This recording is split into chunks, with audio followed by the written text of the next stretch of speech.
With many venues taking part in this year's Doors Open Day, one venue that opened their doors for the first time was the iconic Queensferry Crossing, allowing 180 members of the public to see the insights of how the bridge carries around 70,000 cars over the Forth each day. Being the first time in its 8-year history that the Queensferry Crossing has been open to the public, this record-breaking bridge is letting the public come in to see the insights of how this iconic bridge takes thousands of cars over the waters per day. With around 20,000 members of the public seeking the opportunity through a ballot, only 180 places were available, making this rare insight into one of Scotland's top engineering milestones a sought-after Doors Open Day activity. My name's Chris Waite. I'm the Communications Manager for Bear Scotland in the southeast of Scotland. So I've been taking the lead in organising the first ever Doors Open Day at the Queensferry Crossing this year.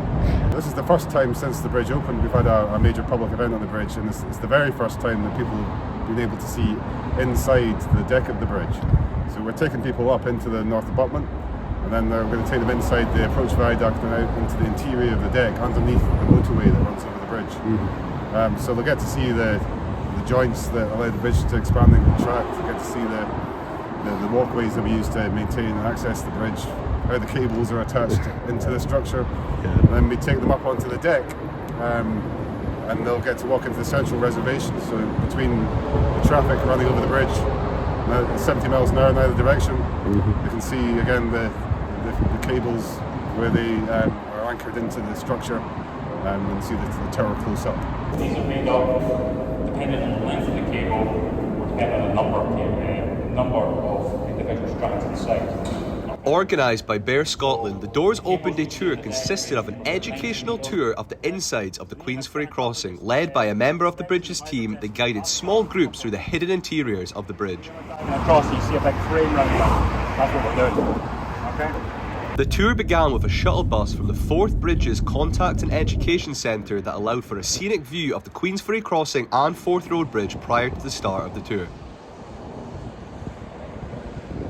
After being driven across the Forth Road Bridge to the Fife side of the Queensferry Crossing, we entered the bridge where we were welcomed with safety gear and watched an educational safety video.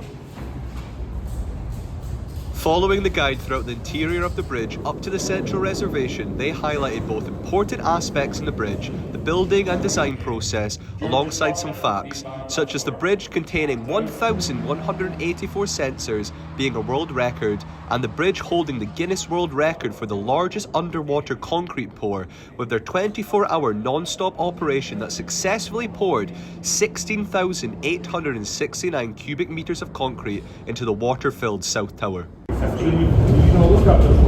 No, so we've got four bridges. We're split into two teams just to easily manage. So my team that I'm on works with Queensferry Crossing and Kincardine Bridge. The other team works with Forth Road Bridge and Manishire. Manishire, everyone forgets about it. There's nothing that's running fine, there's no problems with that at all. FRB, Forth Road Bridge, and that's a lot more issues. Just finishing up the Doors Open Day tour of that bridge right there, I got to see the engineering masterclass that makes that iconic Scottish bridge such a historic landmark.